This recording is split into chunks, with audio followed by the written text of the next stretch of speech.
Hola, bienvenidos a otro programa de Dilo al Mundo. Es una bendición, como siempre decimos, compartir el pan de vida.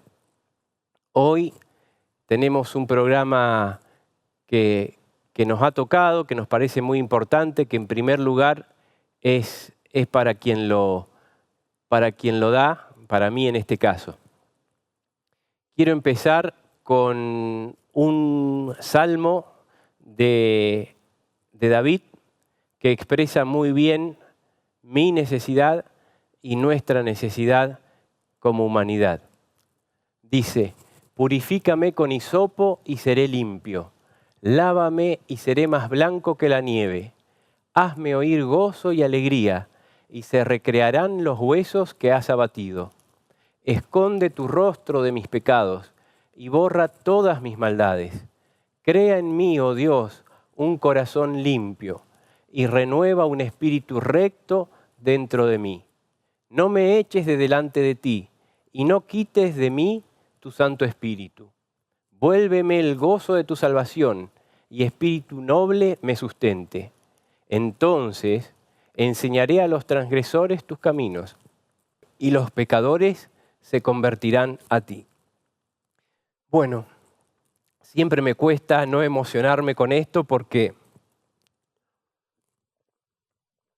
me identifica con lo que necesitamos. Para salir a dar las buenas nuevas, necesitamos que Dios nos limpie. Nicodemo,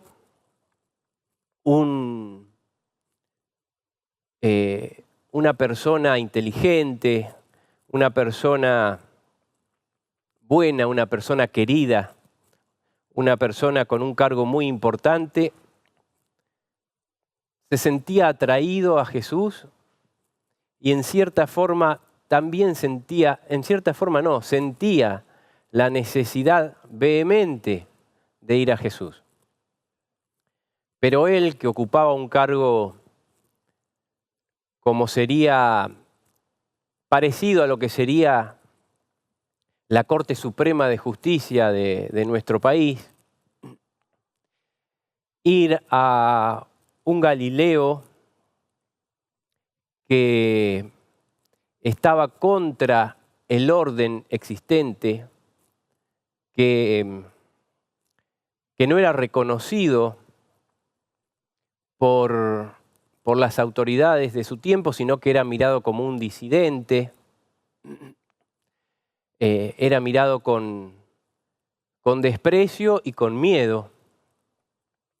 Entonces él ir a hablar con Jesús iba a ser después objeto de mucha bronca y de mucho desprecio y lo iban a segregar, o sea, identificarse con Jesús no era fácil. Pero entre su necesidad y esta realidad, Nicodemo urdió el plan de ir a verlo en forma secreta. Y lo fue a ver de noche. Averiguó dónde Jesús dormía, dónde Jesús salía a meditar y fue a verlo.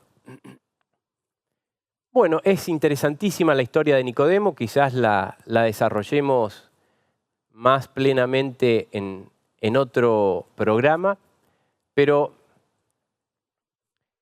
Jesús le dijo: tienes que nacer de nuevo si quieres ver el reino de Dios.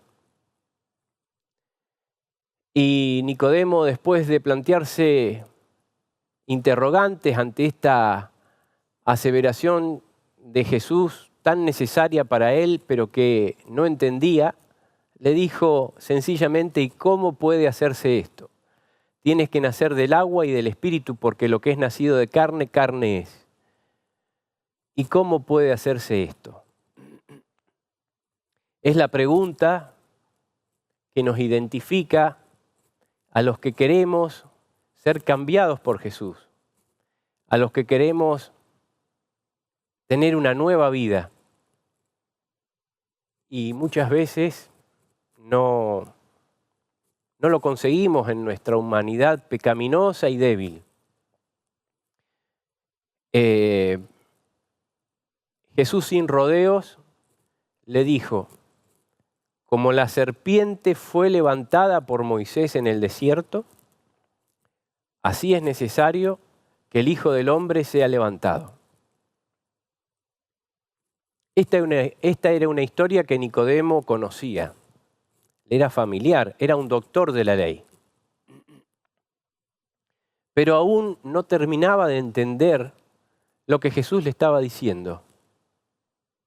Jesús le estaba diciendo que Él era el Mesías y que Él había venido a morir por todos. Nicodemo se quedó con esa conversación tan hermosa, con esa conversación emocionante que tuvo con Jesús. Y cuando Jesús fue levantado, Nicodemo comprendió todo y fue salvo. Bueno, disculpen mi emoción. Vamos a seguir adelante con este tema, pero hacía esta introducción porque necesitamos mirar a ese Cordero de Dios que quita el pecado del mundo. Necesitamos mirar a ese Cordero de Dios y ser salvos. Pero no solamente mirarlo, tiene que ser una mirada activa. Todo nuestro ser debe mirarlo tanto que lo debemos comer simbólicamente. Debemos comer al Cordero. En su momento se lo comía en forma real, bajo indicaciones precisas que Dios le había dado al pueblo de Israel. Ahora compartimos la cena de Pascuas con pan sin levadura y con vino sin fermentar, símbolos del cuerpo y de la sangre de este Cordero. Si no comemos su cuerpo y bebemos su sangre, es imposible que tengamos la energía espiritual, que tengamos la comprensión espiritual para poder vencer los estratagemas del diablo. La primera Pascua se realizó cuando el pueblo de Israel era cautivo en Egipto. El pueblo de Israel, siendo oprimido por el diablo a través de los egipcios, el pueblo de Israel era el hijo primogénito de Dios. Y como tal era objeto de todos los ataques del diablo. Jesús oyó su clamor. El pueblo de Israel, estando en Egipto, bajo esclavitud, clamó a Dios y Dios oyó su clamor. Dios oye el clamor de sus hijos. Es necesario que nos rebelemos ante el pecado, que nos rebelemos ante la esclavitud que este mundo hace que nos asedie y que clamemos a Dios. Que clamemos por nosotros y que clamemos por todos los hijos de Dios que están en este mundo y por las injusticias y por las abominaciones que se hacen en el templo de Dios.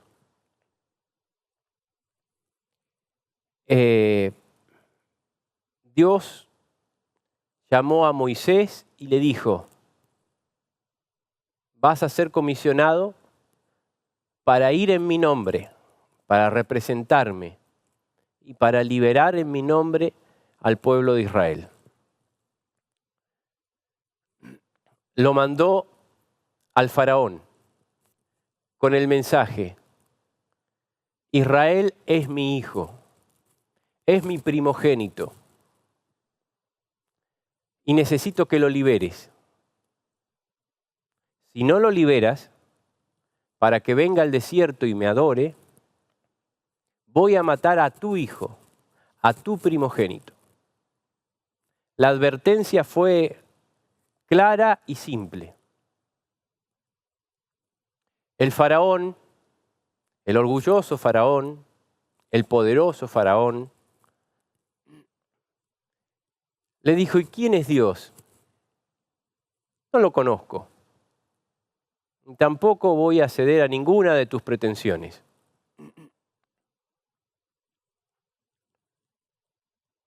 Dios, en su infinito amor, antes de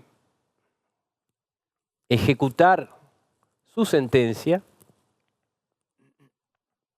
le dio oportunidades al faraón y con ellas a todo el pueblo de Egipto, y también fortaleció a través de ellas la fe del pueblo de Israel. Dios,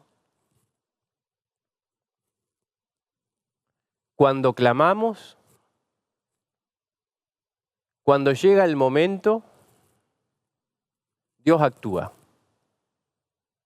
Así va a pasar, así pasó y así va a pasar en los tiempos finales.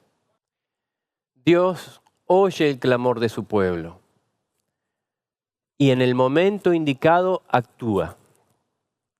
Permitió que se desarrollaran toda una serie de eventos para que el faraón tuviera la oportunidad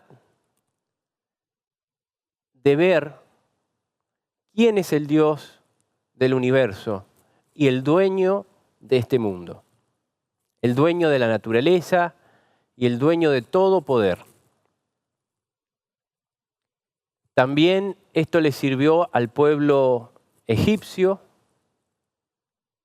para ver que hay un Dios de dioses y un rey de reyes, y le sirvió al pueblo de Israel para confiar en quien puede liberarnos. Como Faraón no creía, bueno, la primera señal fue lanzar la vara, que se hiciera serpiente. Llamó a sus hechiceros también, hicieron ilusiones con serpientes, pero la serpiente de Moisés se comió a las otras serpientes. Le comenzó a dar evidencia, y con esas evidencias también Moisés lograba que Dios lo protegiera, porque los mensajes que daban no iban con rodeos. Y Faraón por mucho menos podría haber matado a cualquier ser humano que hubiera osado algo así. Pero Moisés tenía la protección de Dios. Cuando tengamos que dar un mensaje de Dios, no debemos tener miedo. Él nos va a capacitar, Él nos va a limpiar y Él nos va a usar y proteger hasta donde Él quiera. La primer plaga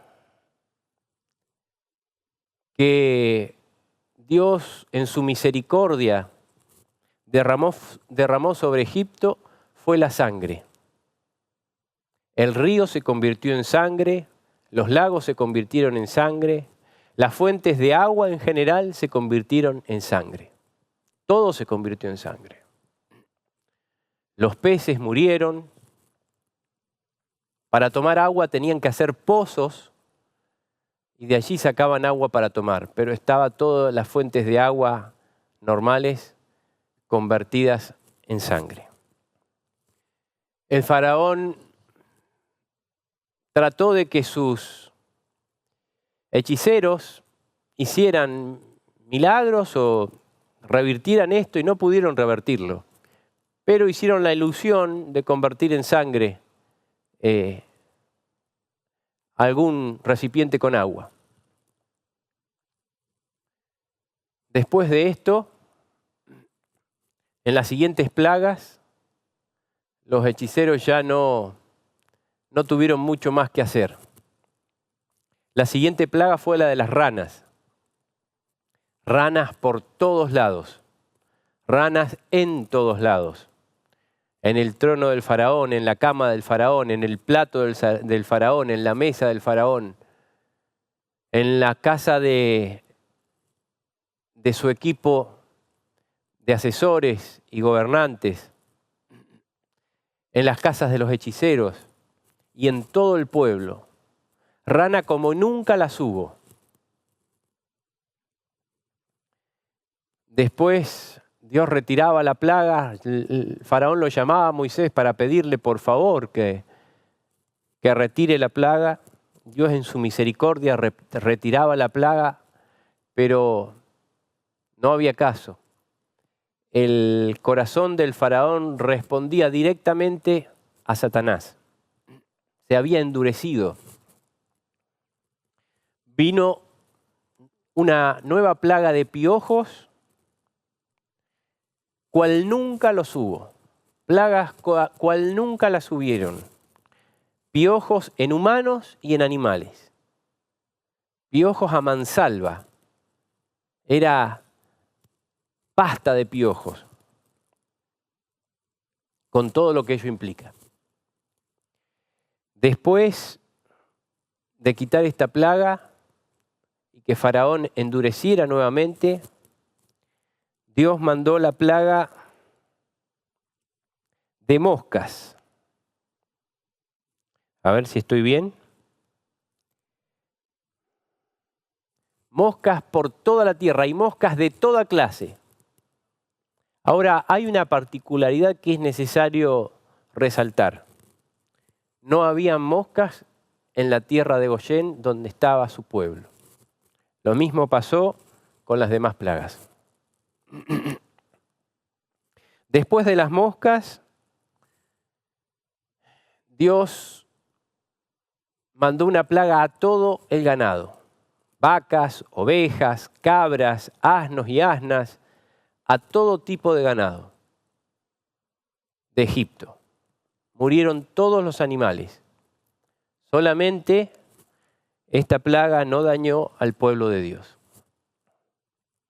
Después de la plaga de la muerte del ganado, la sexta plaga fue un sarpullido y úlceras en la piel del faraón, de los hechiceros, de todo el equipo gobernante, de asesores y de capataces y de todos los egipcios.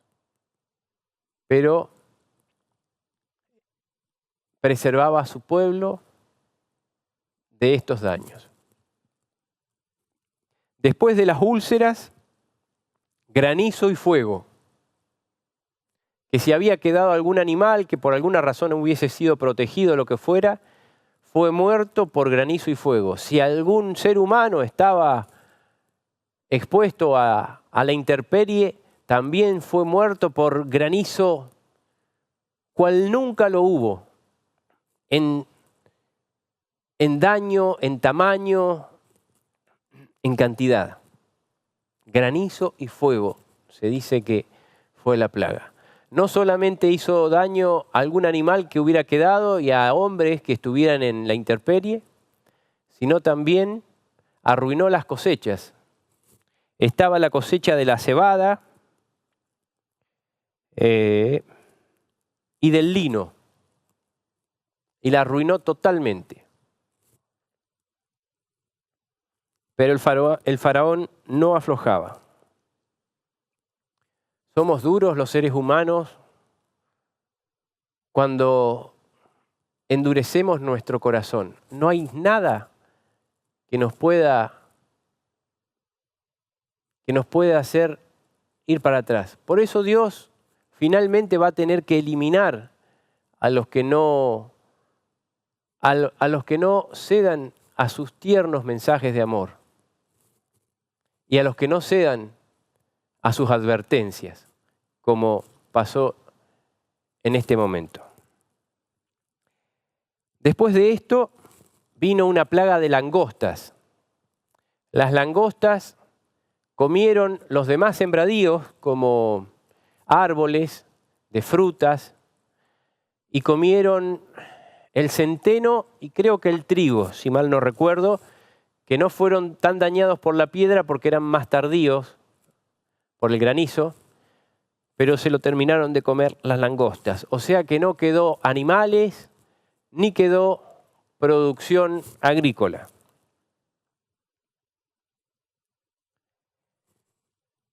Y por último, Dios mandó tinieblas. Tinieblas tan densas que podían palparse.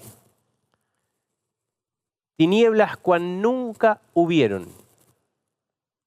3 días de tinieblas.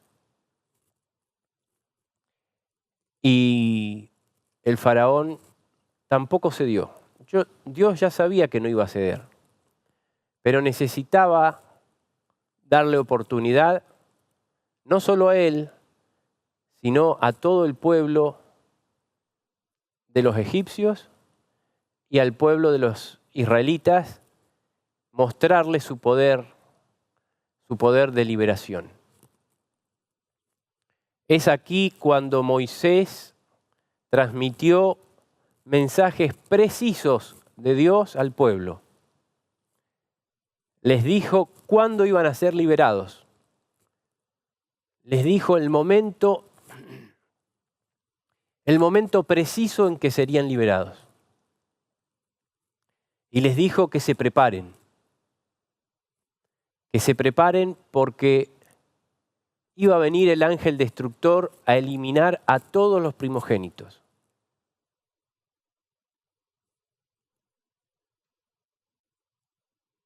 El pueblo de Israel habría sido víctima también de esta plaga si el pueblo de Israel no se hubiera agarrado, no hubiese obedecido la orden de Dios.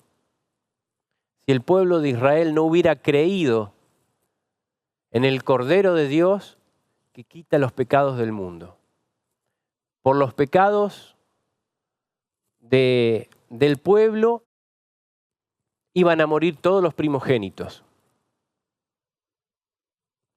Como un adelanto de la sentencia final sobre el pecado y como un adelanto de que el pecado es muerte y que el primogénito del universo iba a morir por el pecado.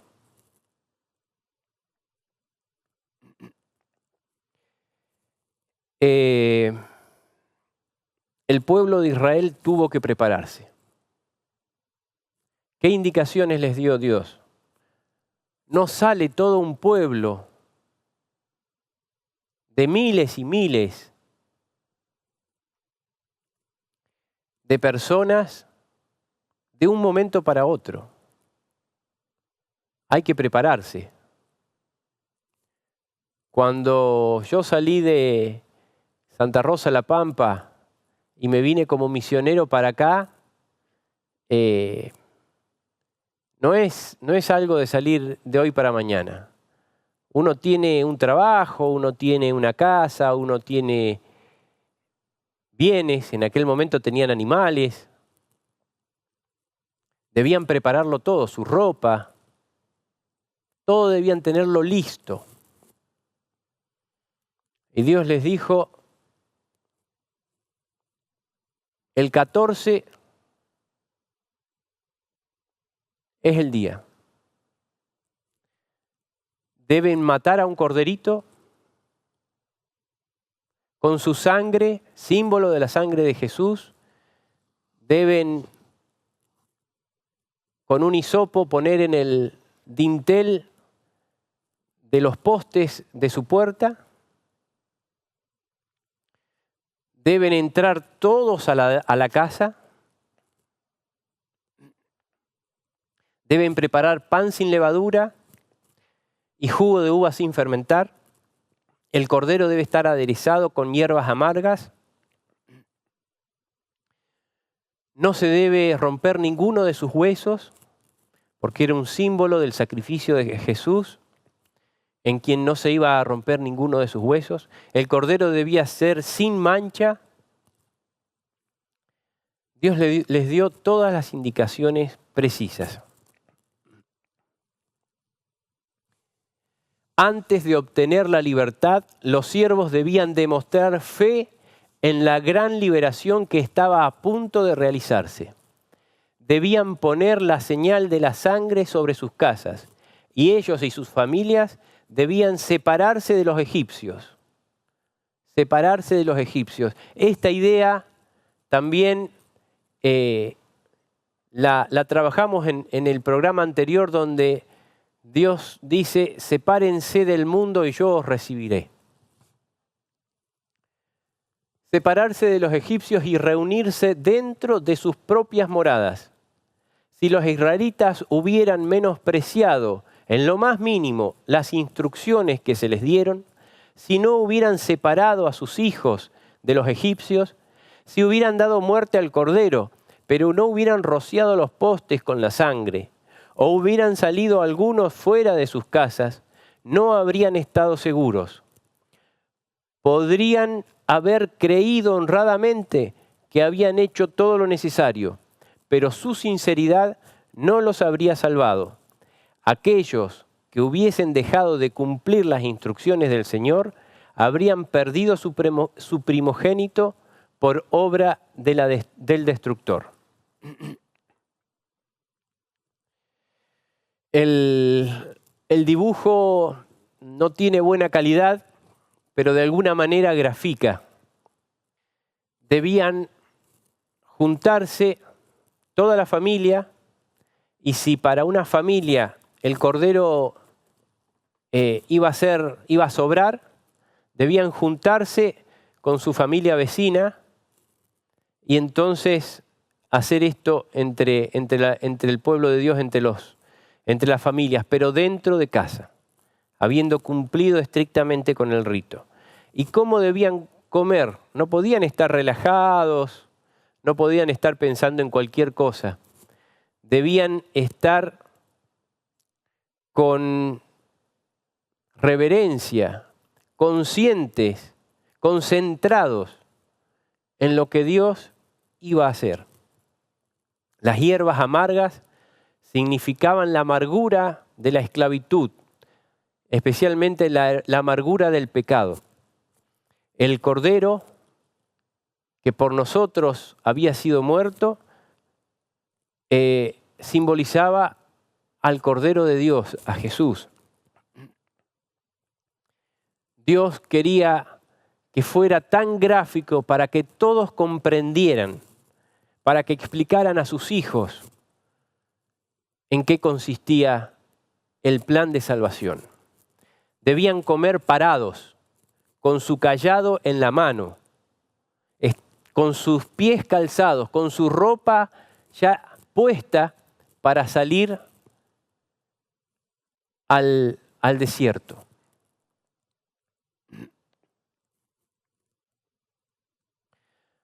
Mientras Moisés repetía a Israel lo que Dios había provisto para su liberación, el pueblo se inclinó y adoró. La feliz esperanza de la libertad, el tremendo conocimiento del inminente juicio que caería sobre sus opresores, los cuidados y trabajos necesarios para su pronta salida, todo quedó a un lado, todo lo eclipsó de momento la gratitud hacia su bondadoso libertador.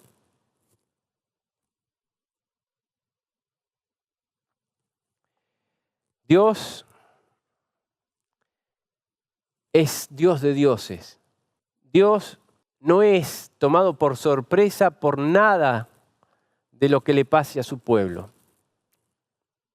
A Abraham, el padre de la fe, el padre del pueblo de Israel, el Señor le dijo: ten por seguro que tus descendientes serán inmigrantes en un país al que no pertenecen.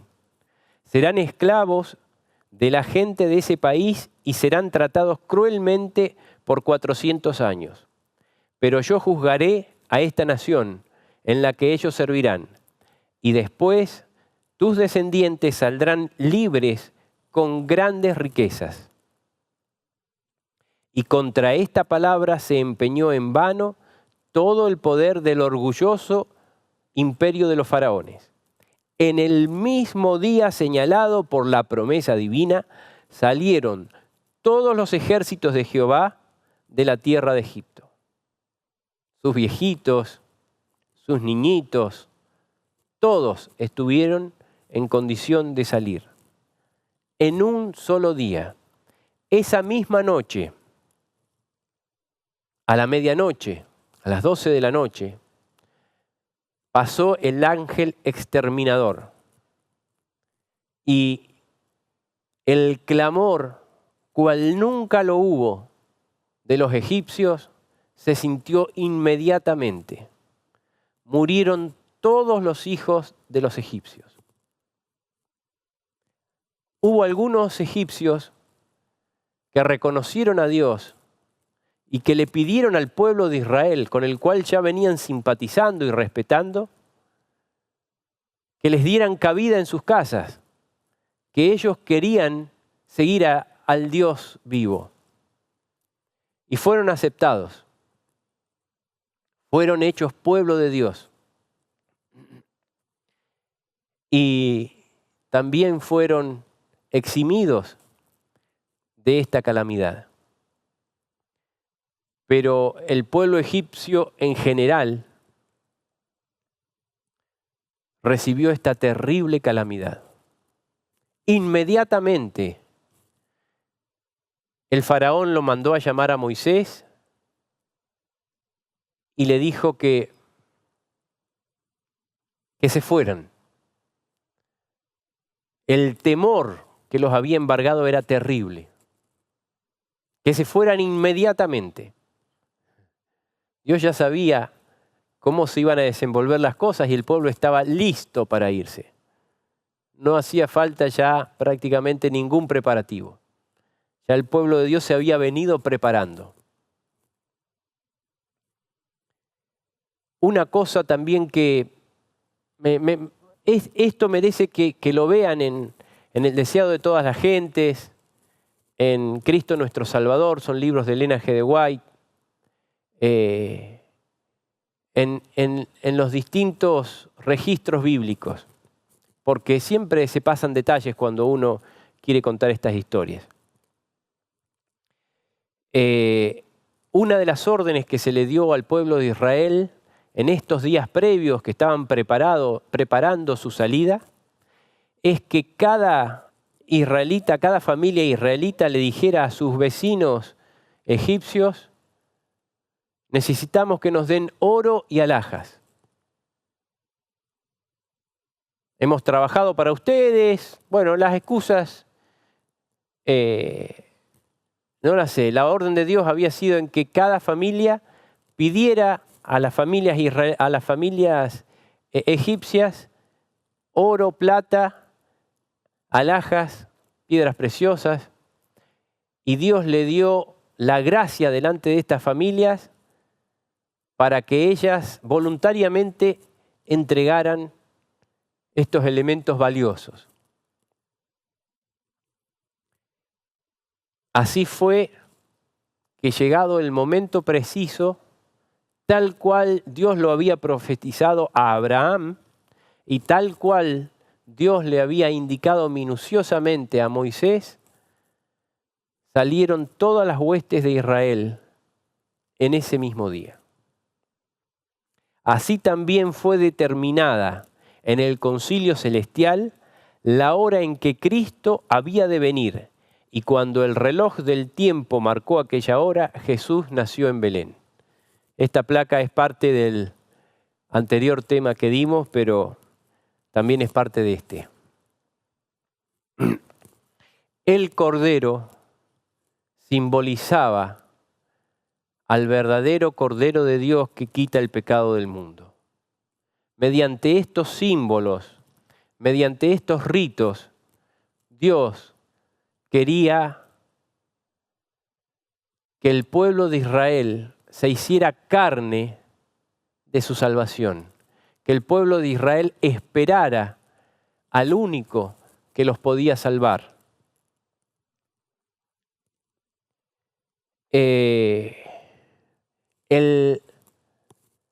Lo que el diablo ha tratado de hacer siempre es cortar la comunión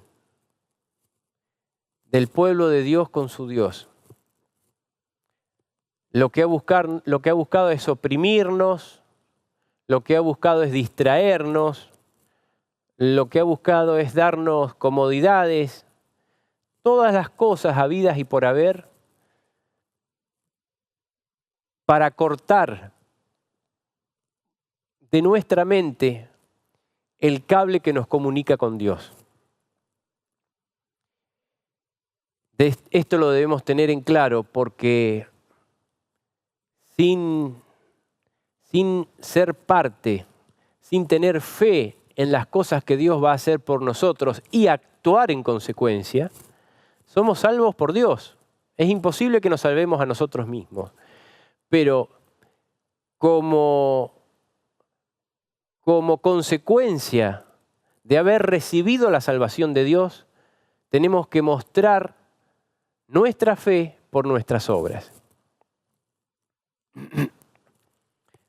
Y eso nos toca a todos. Le tocó a Moisés, le tocó al pueblo de Israel y nos toca a nosotros en este momento.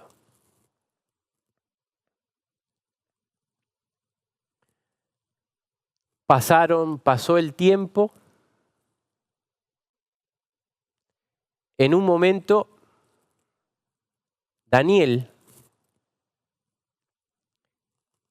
estando como funcionario del imperio de Babilonia, Daniel, un gran hijo de Dios, que estudiaba las profecías del advenimiento del Mesías y que esperaba el advenimiento del Mesías, del verdadero Cordero, se entristeció en gran manera y buscó a Dios porque el pueblo de Israel, fruto de sus transgresiones, había sido destruido. Se había destruido la ciudad, se había destruido el templo y el pueblo de Israel que había quedado había sido disperso. ¿Cómo se iba a cumplir la promesa de un Salvador si no quedaba la institución religiosa preparada a tal fin en el pueblo de Dios? O sea, el pueblo de Dios era el encargado, era el que iba a recibir a ese primogénito del mundo. Pero no existía el pueblo de Dios como tal, no existía el templo, no existía nada. Y Moisés quedó atribulado Daniel quedó atribulado en gran manera y buscó a Dios. Y Dios mandó a su ángel Gabriel y le dijo: no te hagas problema, Daniel, las profecías se van a cumplir. Y le dio la profecía de las 70 semanas, que no estudiaremos en esta oportunidad, ha sido ampliamente estudiada en otros programas de Dilo al Mundo, y seguramente seguiremos profundizando en ella porque es una profecía importantísima.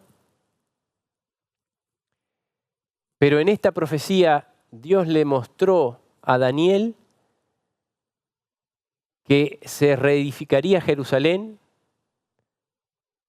que volvería el pueblo a su nación, que se reedificaría el templo y que Jesús vendría y nacería y moriría por todo su pueblo y por todo el mundo. Con precisión quirúrgica. Estaba determinado el año, estaba determinado el mes, el día y la hora en que Jesús sería entregado por todos nosotros. Cuando Jesús nació, una de las cosas, aparte de meditar en lo que significa la Pascua, vamos a meditar en la vida de Jesús. Teníamos que mirar a esa serpiente que iba a ser levantada, a ese Cordero de Dios que se iba a transformar en serpiente porque iba a cargar todos nuestros pecados. La vida de Jesús debe ser objeto de meditación diaria. Debemos llenarnos de Él. Debemos hacerlo nuestra fuente de confianza, nuestra fuente de amor, nuestra fuente de victoria. En el día señalado, Jesús nació en Belén. Los padres, conforme al rito estipulado, lo llevaron al templo a dedicarlo a Dios.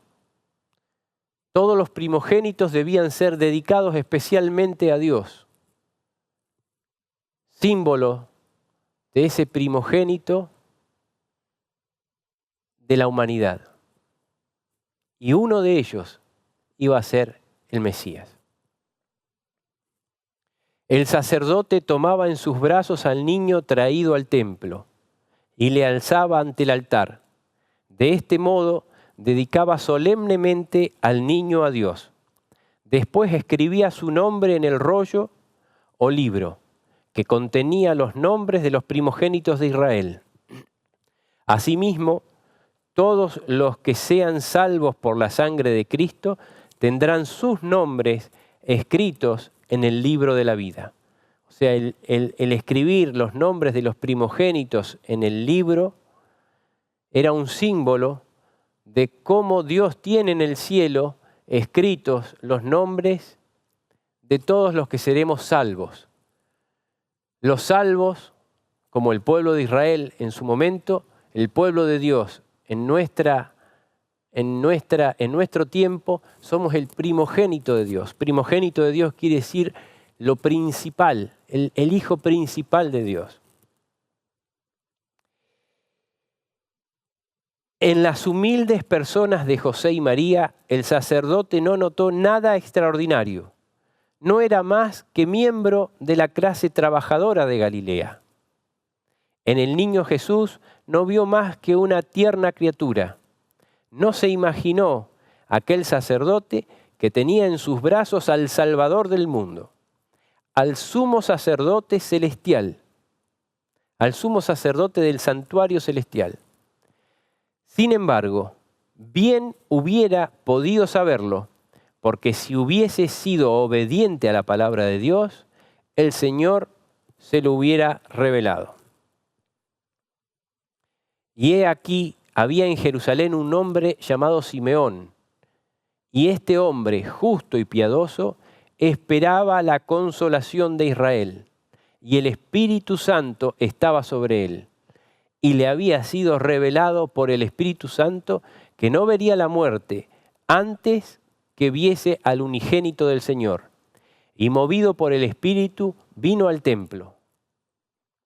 Siempre Dios necesita sus testigos. Nosotros debemos ser sus testigos.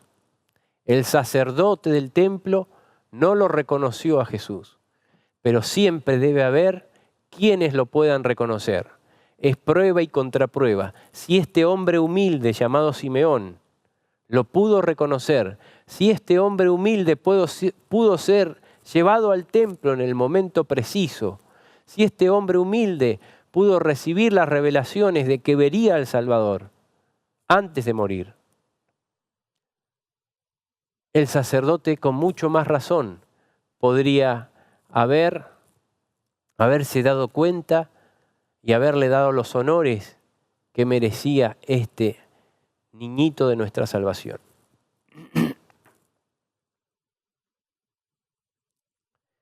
Dice que movido por el Espíritu vino al templo, y cuando los padres del niño Jesús lo trajeron al templo para hacer por él conforme al rito de la ley, él tomó en sus brazos y bendijo a Dios, diciendo, él lo tomó al niñito en sus brazos y bendijo a Dios, diciendo, ahora, Señor, puedes despedir a tu siervo en paz, conforme a tu palabra, porque han visto mis ojos tu salvación, la cual has preparado en presencia de todos los pueblos, luz para revelación a los gentiles y gloria de tu pueblo Israel. Y José y su madre estaban maravillados de todo lo que se decía de él. Y los bendijo Simeón y dijo a su madre María, he aquí, este está puesto para caída y para levantamiento de muchos en Israel, y para señal que será contradicha. Y una espada traspasará tu misma alma, para que sean revelados los pensamientos de muchos corazones. Le dijo la posta, cómo Jesús iba a desarrollar su vida, se la resumió. Le dijo a María que iba a recibir una espada que iba a traspasar su alma, significado de la muerte de Jesús. Pero no solamente estaba él, estaba también allí Ana, profetisa, hija de Fanuel, de la tribu de Aser, de edad muy avanzada, pues había vivido con su marido 7 años desde su virginidad y era viuda hacía 84 años. Y no se apartaba del templo, sirviendo de noche y de día con ayunos y oraciones. Esta, presentándose en la misma hora, daba gracias a Dios y alababa al niño a todos y hablaba del niño a todos los que esperaban la redención en Jerusalén. Dios tiene sus testigos. Vamos a pasar, por cuestiones de tiempo, al bautismo de Jesús. A los 30 años, Jesús comienza oficialmente su ministerio. Para darnos ejemplo, quiso practicar el rito del bautismo. Lo que le dijo a Nicodemo, debes nacer del agua y del Espíritu. Jesús, que era nacido de Dios, no necesitaba esto, pero para ejemplo fue a Juan el Bautista y le pidió ser bautizado. Fue una ceremonia solemnísima para todo el universo. En esa ceremonia pasó algo impresionante que le dio poder, confianza, fe a Jesús. Esto debe ser también nuestra guía. Dice, y cuando Jesús fue bautizado, enseguida subió del agua. Los cielos fueron abiertos y vio al Espíritu de Dios que descendía como paloma y venía sobre él. Y he aquí, una voz de los cielos decía, este es mi Hijo amado, en quien tengo complacencia. Tenemos que comprender cabalmente esta solemne manifestación. El Hijo dando comienzo a su ministerio con el bautismo, la presencia del Espíritu Santo visible en él y algo terrible. El Padre, desde que el hombre cayó en pecado, el Padre no se relacionó en forma directa más con el hombre. El pecado significa separación del Padre, separación de Dios. Adán y Eva tuvieron que ser expulsados del cielo. Y el hombre se comunicó con Dios mediante Jesús. Pero el Padre se comunicó con el hombre únicamente mediante Jesús. No pudo comunicarse en forma directa nunca más con el hombre. Aquí, el Padre se comunica en forma directa con el hombre. Es un acto de terrible importancia. Antes, el Padre se había comunicado por intermedio de Jesús con el hombre. Ahora se comunicaba en Jesús. Jesús era un hombre, era un hermano nuestro. Se había hecho un hermano nuestro. Jesús estaba representando nuestra humanidad. Y en Jesús, que era santo y sin pecado, el Padre, con todo el amor, se comunicó. Recibimos la comunicación directa del Padre. ¿Qué palabras dijo? Sencillas y contundentes. Este es mi Hijo amado. No tengo nada que ocultar de Él. Lo amo. Y en Él tengo total complacencia. Eran palabras de confianza. Eran palabras para que Jesús hiciera carne y se sustentara en los terribles momentos que lo iban a asediar. Después de esto, Jesús se fue al desierto, llevado por el Espíritu de Dios, impulsado por el Espíritu de Dios. Así nos tiene que pasar a nosotros. Debemos ser impulsados por el Espíritu de Dios para hacer cada cosa en nuestra vida. Esto no puede ser si no practicamos, si no reconocemos humildemente, como lo hizo David, que necesitamos ser limpios por el hisopo, con la sangre de Jesús. Jesús, lleno del Espíritu Santo, volvió del Jordán y fue llevado por el Espíritu al desierto por 40 días y no comió nada en aquellos días, pasados los cuales tuvo hambre. Y vino a él el tentador y le dijo: si eres hijo de Dios, di que estas piedras se conviertan en pan. Él respondió y dijo: escrito está, no solo de pan vivirá el hombre, sino de toda palabra que sale de la boca de Dios. Estas escenas tienen un caudal de conocimiento, de bendición, de preparación para nosotros prácticamente infinito. Vamos a tratar de meditar algo en ellas, pero vale la pena que sigamos estudiando. Jesús se fue al desierto. Lo llevó el Espíritu de Dios. Tenía que prepararse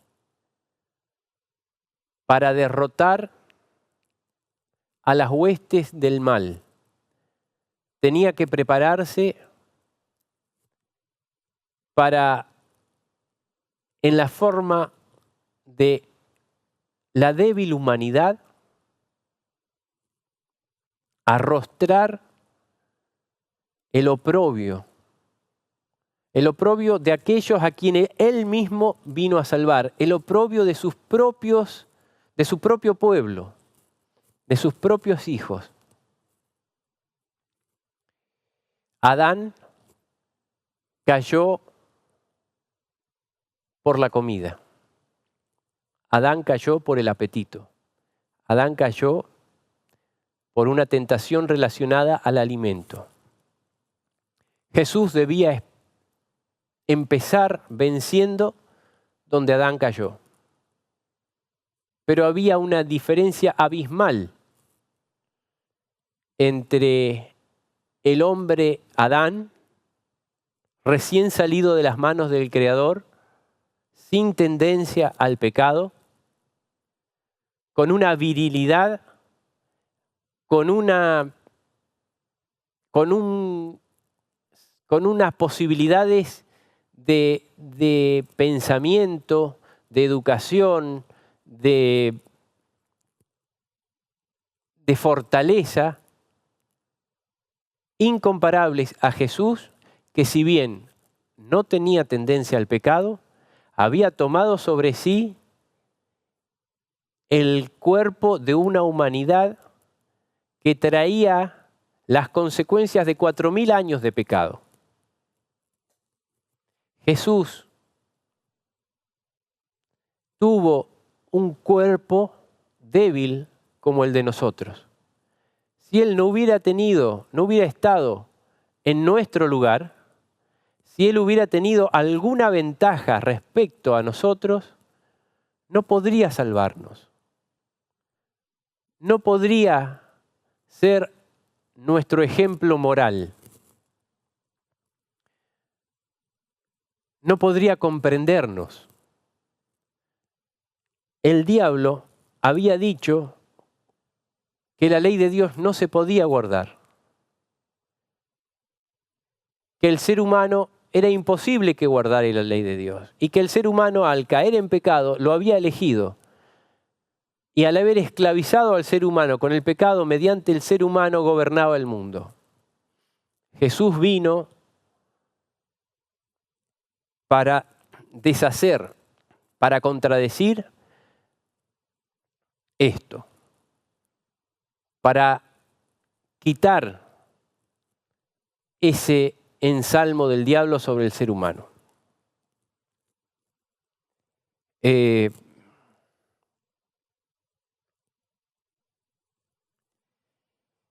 Tenía que sobreponerse a las peores tentaciones. El diablo no podía comprender semejante sacrificio. Había seguido la vida de Jesús y le había tratado de hacer la vida imposible desde niño. Y estaba esperando el momento para tratar de vencerlo. Tanto a nuestros primeros padres como a los grandes hijos de Dios había inducido a pecar, esperando el momento con su astucia. Por ejemplo, Moisés, un gran hombre de fe, ya entrando a la tierra prometida, cuando damos una lucha inmensa en Dios. A veces para mí, cuando hago un programa y preparo un programa y me santifico en la palabra de Dios, termina el programa y uno, de alguna manera, se relaja un poquitito y ahí el malo trata de atacar.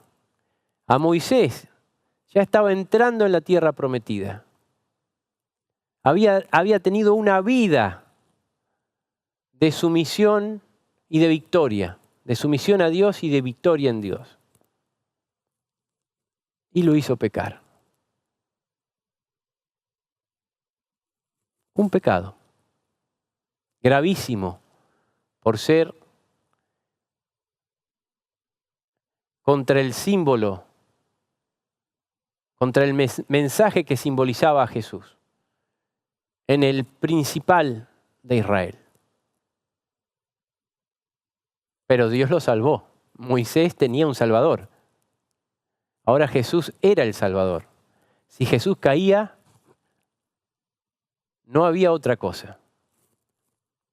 Muchos creen que Jesús no tenía posibilidades de pecar. Son pensamientos diabólicos estos. Jesús afrontó la tentación, la peor de las tentaciones que puede afrontar un ser humano. Y venció en nuestra humanidad, como debemos vencer nosotros.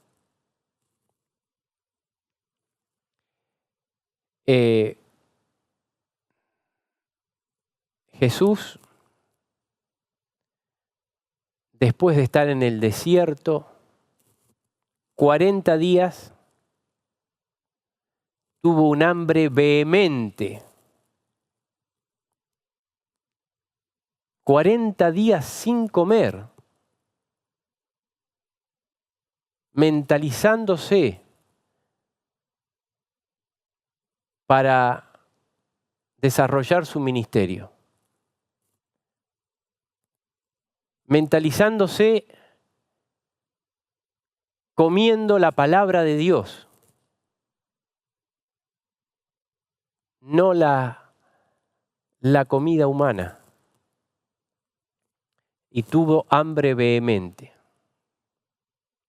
Bueno, Elías fue otro gran hombre de Dios.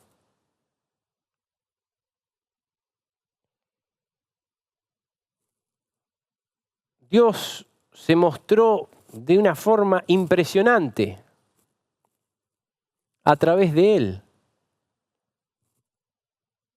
Se mató todos los profetas de Baal. Se manifestó Dios de una manera impresionante ante su pueblo. Hubo un antes y un después de Elías. Y después de semejante victoria, tuvo miedo a Jezabel y salió corriendo. El diablo, cuando llevamos adelante una tarea importante en Dios, trata de ver el momento de nuestro cansancio, de nuestra debilidad, para atacarnos. Lamentablemente, con muchos de nosotros no le hace falta ni siquiera eso, porque caemos muy fácil. Esperemos que podamos, mediante la palabra de Dios y mediante la contemplación, mediante el comer a Jesús, mediante el comer la palabra de Dios, que es espíritu y es vida en nosotros, superar las tentaciones como lo hizo Jesús. Si eres hijo de Dios, di que estas piedras se hagan pan. Jesús había echado al diablo del cielo. Era un ángel caído. Sin embargo, se acercó a Jesús como un ángel de luz. Allí estaba un ángel de luz, aparente ángel de luz. Y Jesús,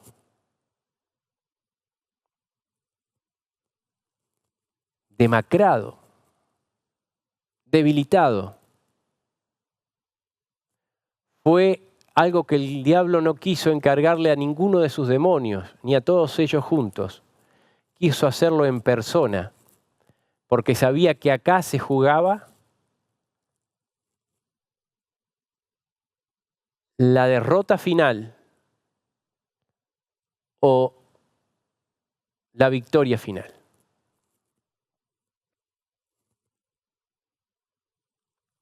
Cuando Jesús entró en el desierto, fue rodeado por la gloria del Padre.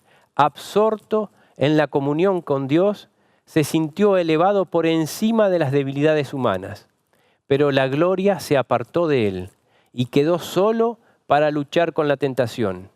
Esta le apremiaba en todo momento. Su naturaleza humana rehuía el conflicto que le aguardaba. Durante 40 días ayunó y oró, débil y demacrado por el hambre, macilento y agotado por la agonía mental. Desfigurado era su aspecto más que el de cualquiera de los hombres, y su forma más que el de los hijos de Adán. Entonces vio Satanás su oportunidad. Pensó que podía vencer a Cristo. Como en contestación a las oraciones del Salvador, se le presentó un ser que parecía un ángel del cielo. Aseveró haber sido comisionado por Dios para declarar que el ayuno de Cristo había terminado. Así como Dios había enviado un ángel para detener la mano de Abraham a fin de que no sacrificase a su hijo Isaac, así también, satisfecho con la buena disposición de Cristo para entrar por la senda manchada de sangre, el Padre había enviado un ángel para liberarlo. Tal era el mensaje traído a Jesús. El Salvador se hallaba debilitado por el hambre y deseaba con vehemencia alimentos. Cuando Satanás se le apareció repentinamente, señalando las piedras que estaban esparcidas por el desierto y que tenían apariencia de panes, el tentador dijo: si eres el Hijo de Dios, di que estas piedras se hagan pan. Jesús era el Hijo de Dios. ¿Con qué se estaba sustentando Jesús? Con la palabra de Dios. Jesús conocía toda la palabra de Dios. En Jesús se hacía carne la palabra de Dios. Por eso era invencible para el diablo. Jesús era un ser humano como nosotros, pero había soportado mucho más que nosotros, 40 días de ayuno. Estaba en sus últimas, en estado de agonía como para terapia intensiva. Cuando el diablo le dijo: si eres Hijo de Dios. Por más ángel de luz que fuera, Jesús tenía percepción espiritual. A Jesús no lo engañaba. No tenía ganas de pelear con el diablo, pero Jesús se dio cuenta. Si eres Hijo de Dios. La duda. El Padre había dicho: este es mi Hijo amado, en quien tengo complacencia. Y el diablo venía a decirle: si eres Hijo de Dios, mira cómo estás, has caído del cielo, mira tu estado. Pero bueno, si haces una señal, voy a creer que sos el Hijo de Dios. No tenemos nada que demostrarle al diablo.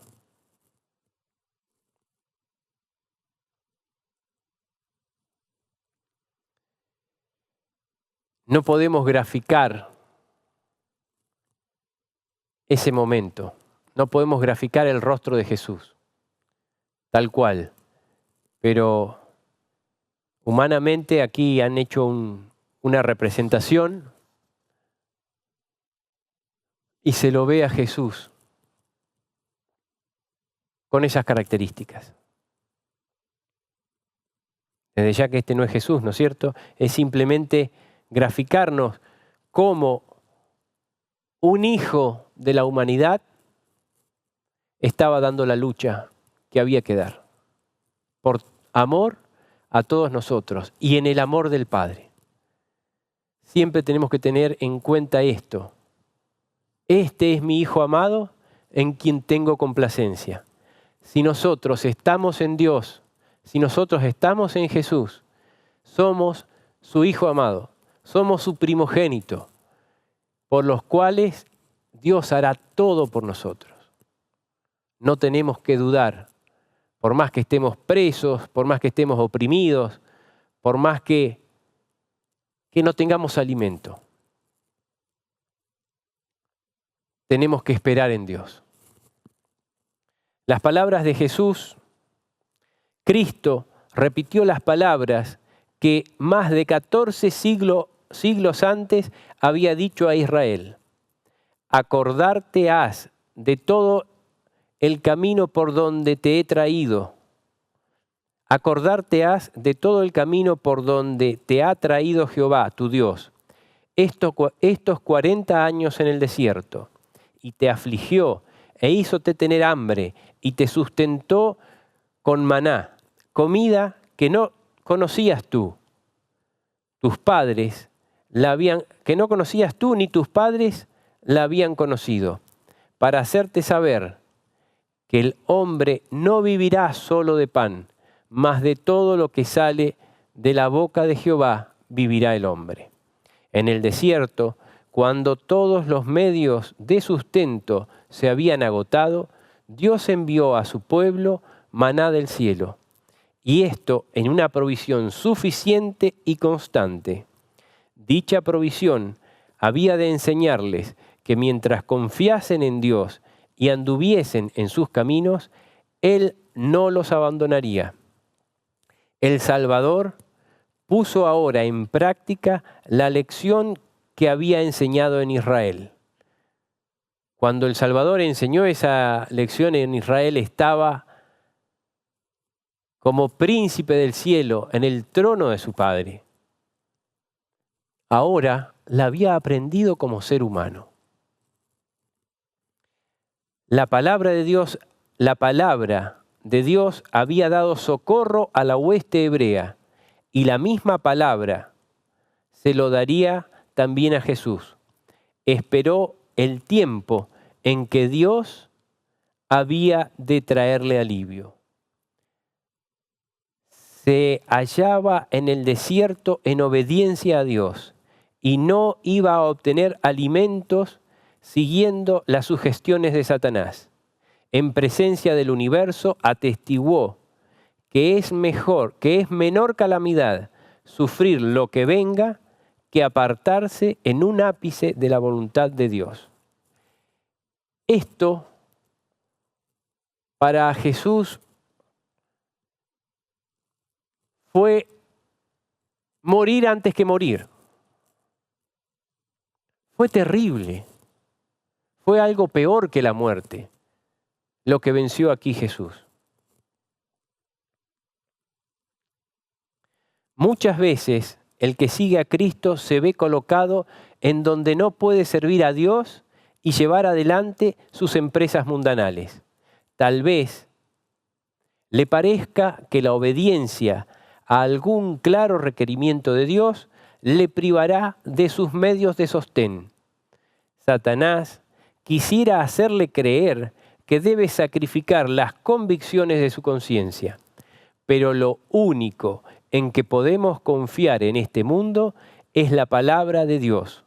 Buscad primeramente el reino de Dios y su justicia, y todas estas cosas os serán añadidas.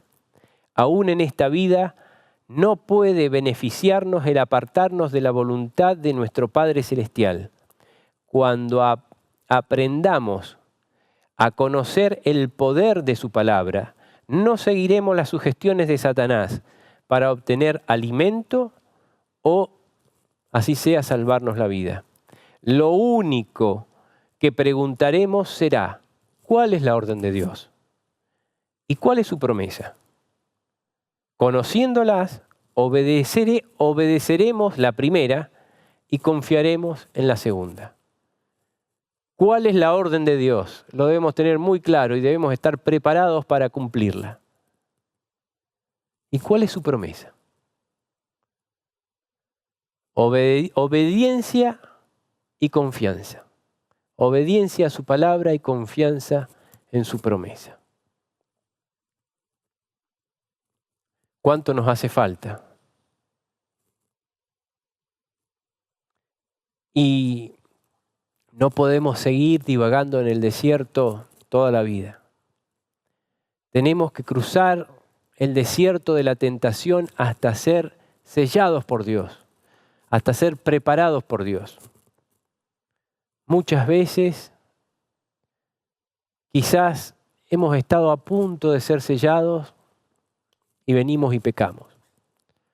Bueno, tenemos a Jesús. Pero Jesús le dijo a María, vete y no peques más.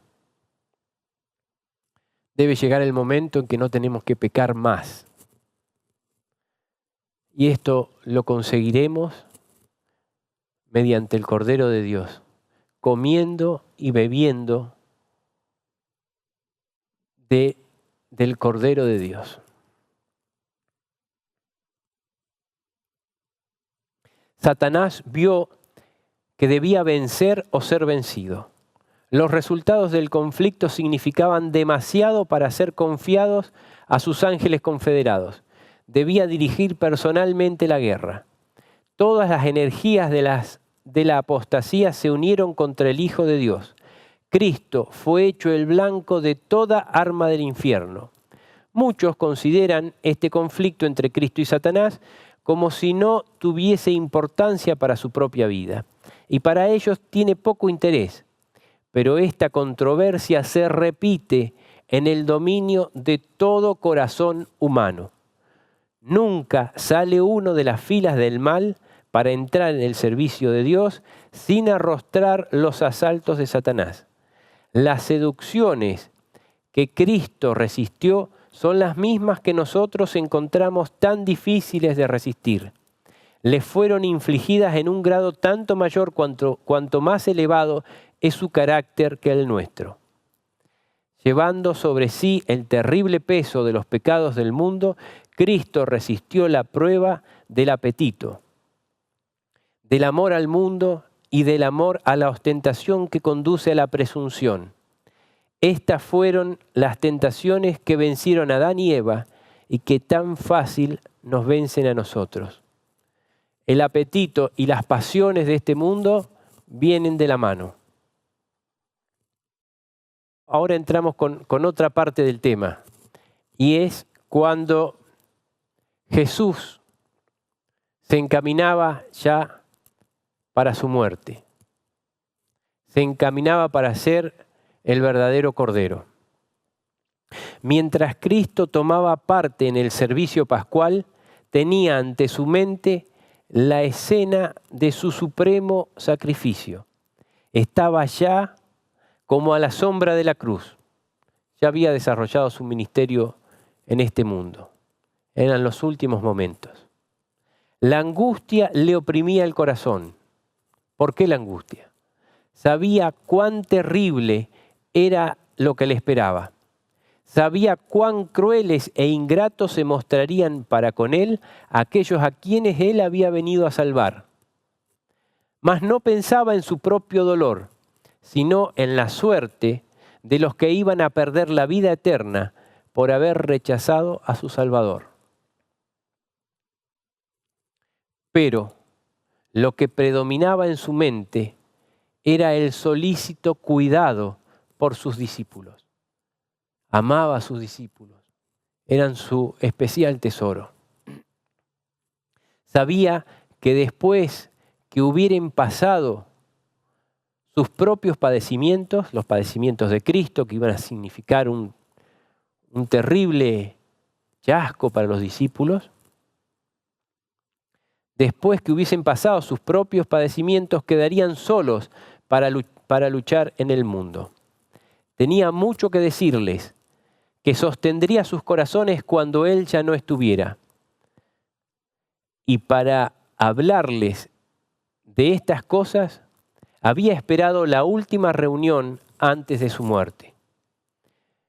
Pero no se las podía decir en aquel momento, pues no estaban listos para escucharle. Había habido una contienda entre ellos. Creían aún que Cristo iba a ser proclamado rey y cada cual quería el puesto más alto en su reino. Así que albergaban sentimientos de envidia y de enojo unos para con otros. Hubo además otro motivo de disgusto.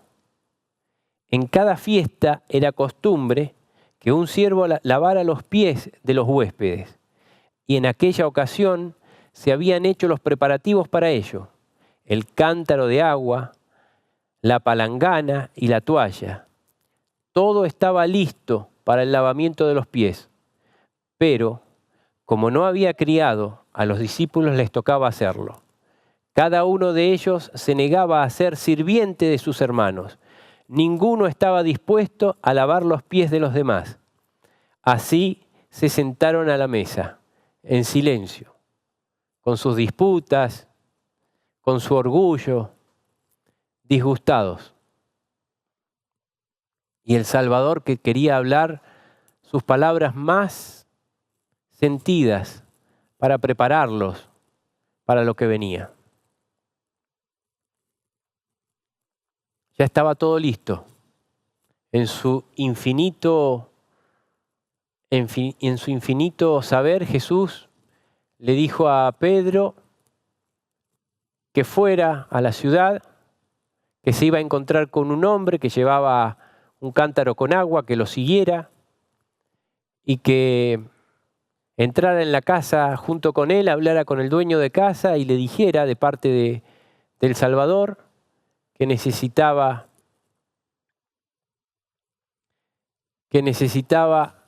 un lugar. Y el hombre, sin oponer ningún tipo de requerimiento, lo llevó a un lugar amplio con todo listo para aderezar la Pascua. Jesús hizo infinidad de milagros en su vida, pero no hizo ningún milagro para sí. Todos fueron hechos para los demás.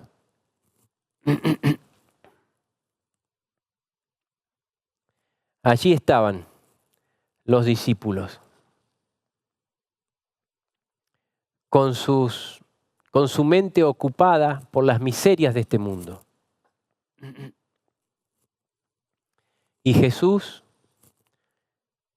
tomó el lebrillo, tomó el delantar, tomó la toalla y les lavó los pies.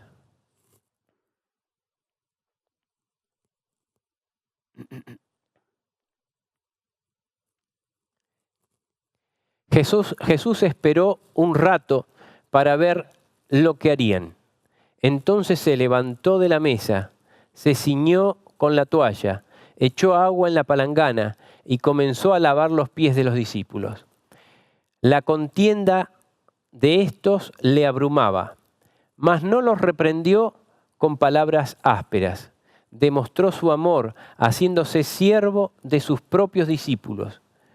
Concluido que hubo, les dijo: pues, si yo, que soy Señor y Maestro, os he lavado los pies, vosotros también debéis lavaros los pies los unos a los otros, porque os he dado ejemplo para que vosotros también hagáis como yo os he hecho con vosotros.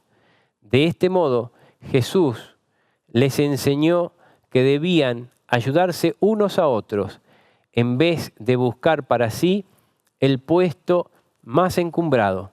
Cada cual debía estar listo para servir a sus hermanos.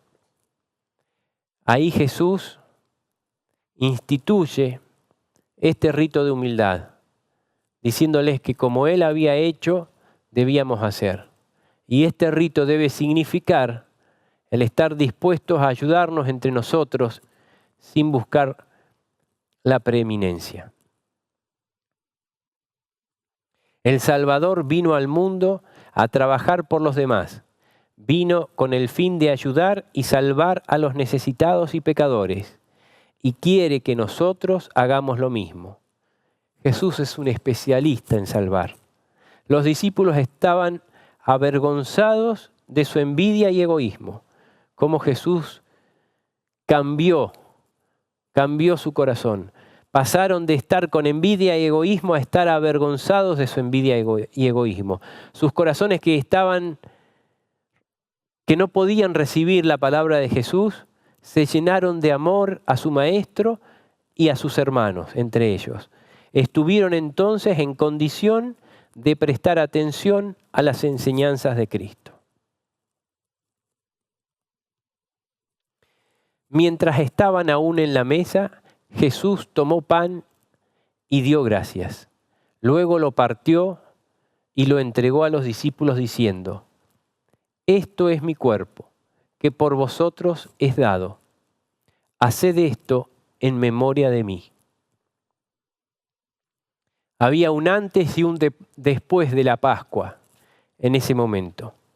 La verdadera Pascua, ya no un corderito, el verdadero Cordero de Dios que quita el pecado del mundo, iba a ser presentado.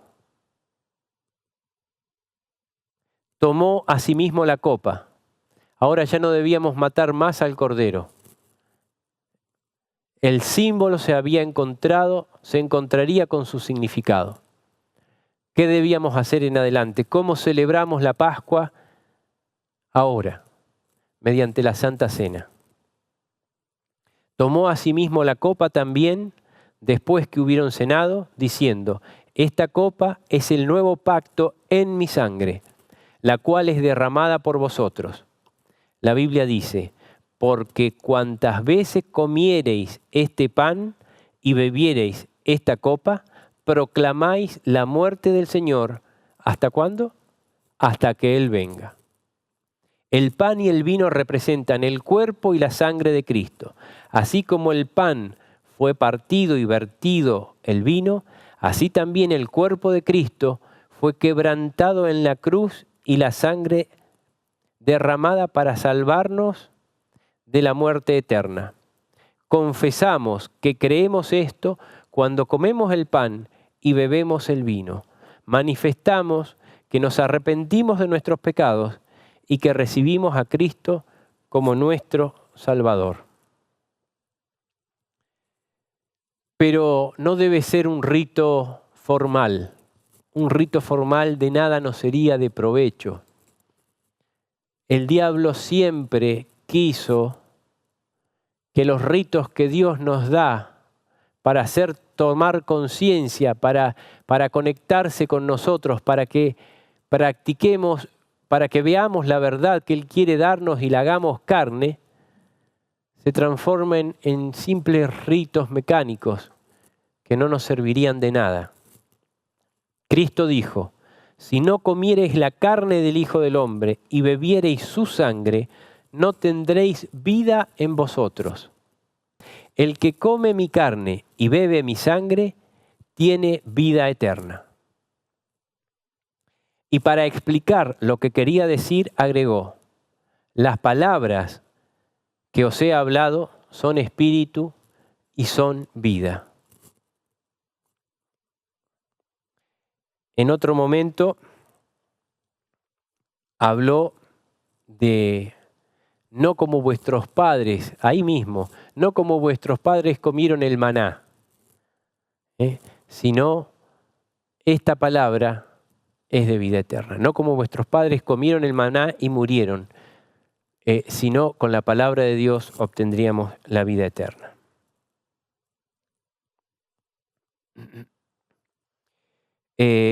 Mientras los discípulos estaban a la mesa con Jesús, notaron que aún parecía muy turbado. Una sombra de tristeza los cubría a todos y comieron en silencio.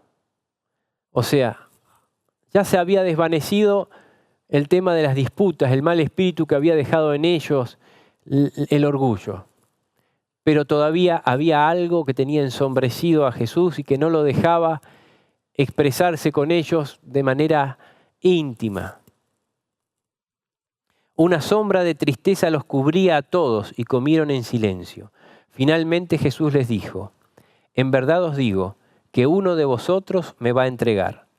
Estas palabras sorprendieron y afligieron a los discípulos. Cada cual se puso a escudriñar su corazón para ver si en él había algún mal pensamiento contra su maestro. Uno tras otro le preguntaron, ¿acaso soy yo, Señor? Judas fue el único que guardó silencio. Esto atrajo sobre él las miradas de los demás. Al notarlo, entonces preguntó, ¿acaso soy yo, Rabí? Con toda solemnidad Jesús contestó, tú lo has dicho. O sea, llegó el momento de que Jesús mostrara que no era engañado de nadie, ni del diablo, ni de nadie, y que desenmascarara a Judas. Tú lo has dicho.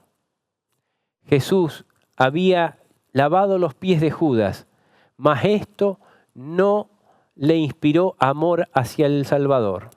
Judas ya había sellado su decisión.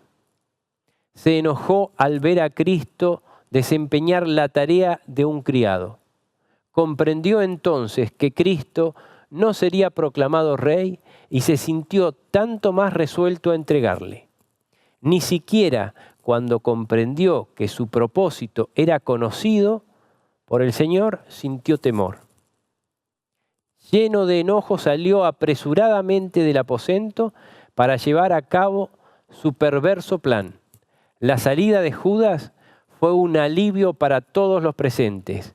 El rostro del Salvador se iluminó y la sombra se desvaneció de sus discípulos. Entonces allí pudieron tener el momento que Jesús buscaba tener con sus discípulos para hablarles palabras muy importantes que los ayudarían a salir adelante, para hablarles con el corazón las cosas que Él quería para ellos. Cristo habló entonces con sus discípulos un rato más. Les dijo que iba a la morada de su Padre para prepararles un lugar y que luego regresaría a llevarlos para que vivieran con Él allí. Voy a preparar morada para ustedes, para que donde yo estoy, ustedes también estéis. Prometió mandar también al Espíritu Santo, para que fuera su maestro y consolador mientras Él estuviera ausente. Les dijo que debían orar en su nombre y que entonces sus oraciones serían oídas. Luego oró por ellos con fervor, pidiendo que fueran guardados del mal y que se amaran como Él mismo los había amado. Estas son las últimas perlitas que Dios nos dejó, que Jesús nos dejó como hermano nuestro, para que tengamos muy en cuenta. Oró por fervor, pidiendo que Dios nos guarde del mal. Que no nos quite del mundo, pero que nos guarde del mal. Y una cosa muy importante, que nos amemos los unos a los otros como Él nos ama. Es difícil esto. Somos malos. Tenemos que recibir el cuerpo y la sangre de Jesús en nosotros. Tenemos que recibir la palabra de Jesús. Tenemos que contemplar a Jesús de forma activa, que se transmita en cada uno de nuestros pensamientos, de nuestras emociones. A mí me cuesta mucho. Por eso no tenemos que declinar en esto hasta que Él pueda poner su sello en nuestro corazón, escribir su ley en nuestro corazón. Él nos conoce y Él ha provisto todo lo necesario para nuestra victoria. Jesús oró también por nosotros en aquel momento, como oró también por sus discípulos. Dijo, mas no ruego solamente por esto, sino por aquellos también que han de creer en mí por medio de la palabra de ellos, para que todos ellos sean uno, así como tú, oh Padre, eres uno en mí y yo en ti, para que ellos también sean uno en vosotros, para que el mundo crea que tú me enviaste y que los has amado a ellos así como me has amado a mí. Y después de esto, Jesús fue nuestra Pascua real. Ahí ya no había un símbolo. Jesús en su cuerpo se sometió a la muerte que merecíamos. Jesús hizo mucho más que morir. Jesús cargó sobre sí todos nuestros pecados. Jesús no fue muerto por los clavos ni por los azotes despiadados que recibió, que laceraron su cuerpo. Jesús no fue muerto por las espinas. Su corazón explotó porque cargó todos los pecados nuestros. Esto lo debemos meditar. Cargó todos nuestros pecados. Nunca había estado separado del Padre. Siempre había vivido en íntima unión con el Padre como deberíamos vivir nosotros. Se alejó del Padre cargando todos nuestros pecados. Solo, como un ser humano débil, tomó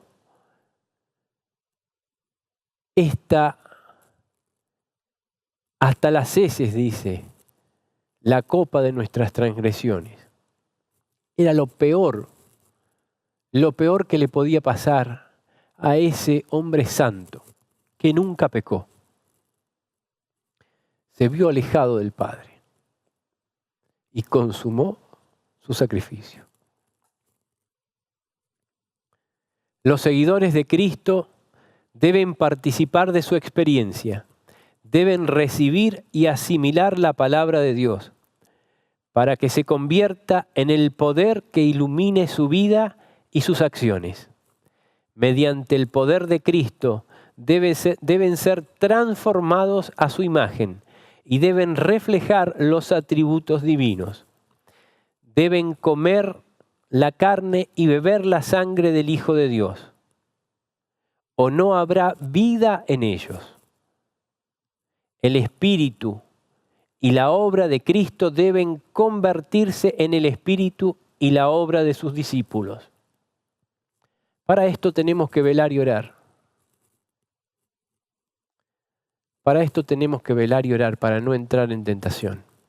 El cordero había de comerse con hierbas amargas, como un recordatorio de la amarga servidumbre sufrida en Egipto. Asimismo, cuando nos alimentamos de Cristo debemos hacerlos con corazón contrito por causa de nuestros pecados. Él usó el pan sin levadura, también era significativo. Lo ordenaba expresamente la ley de la Pascua y tan estrictamente la observaban los judíos en su práctica que no debía haber ninguna levadura en sus casas mientras durara esta fiesta. Asimismo, deben apartar de sí la levadura del pecado todos los que reciben la vida y el alimento de Cristo. Pablo escribe a la iglesia de Corinto: limpiad pues la vieja levadura, para que seáis nueva masa, porque nuestra Pascua, que es Cristo, fue sacrificado por nosotros. Así que hagamos la fiesta. Es una fiesta.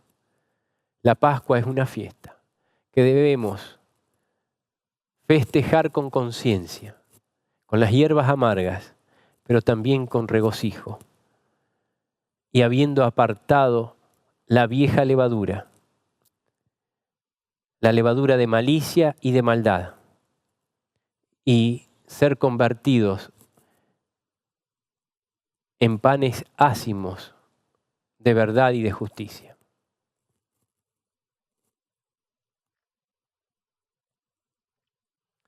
Jesús,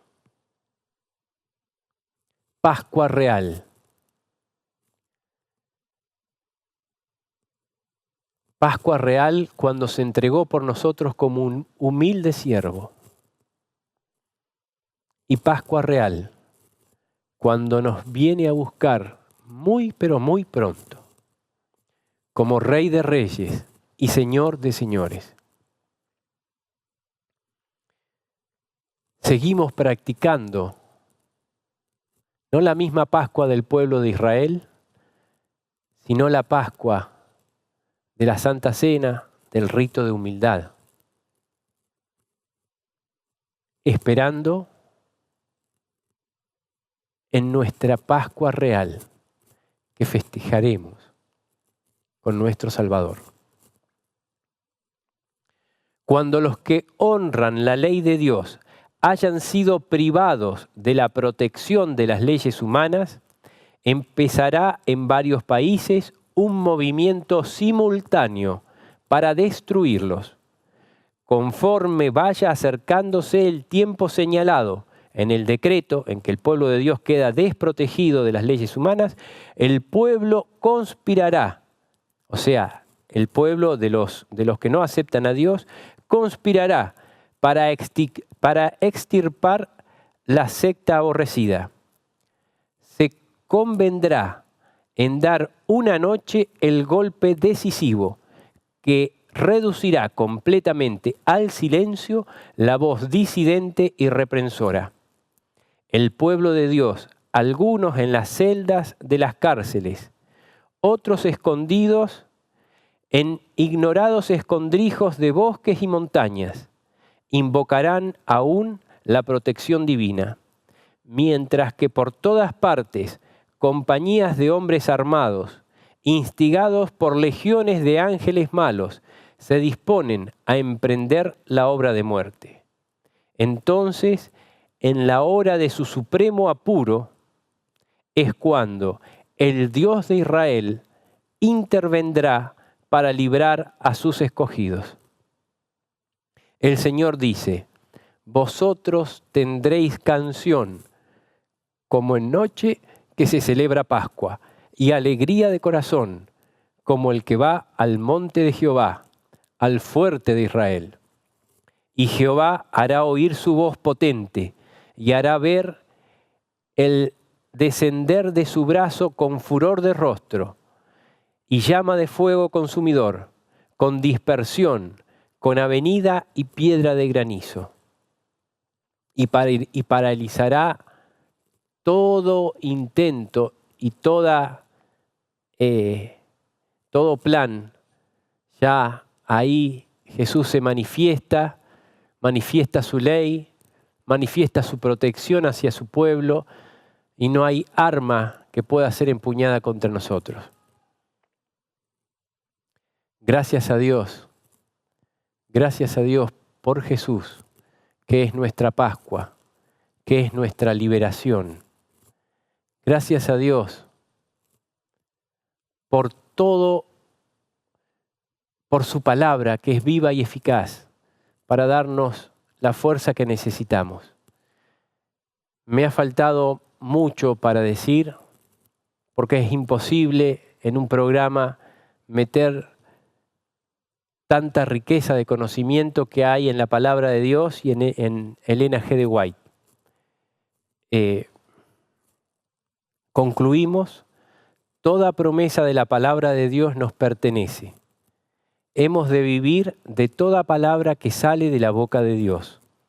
Cuando nos veamos asaltados por las tentaciones, no miremos las circunstancias o nuestra debilidad, sino el poder de la palabra. Toda su fuerza es nuestra. Gloria a Dios.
Señor, quien nos motiva con su amor.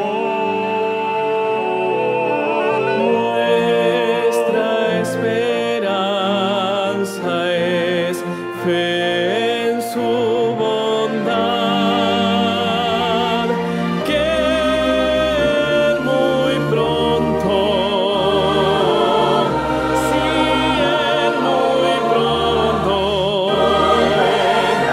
Jesús muy pronto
Señor.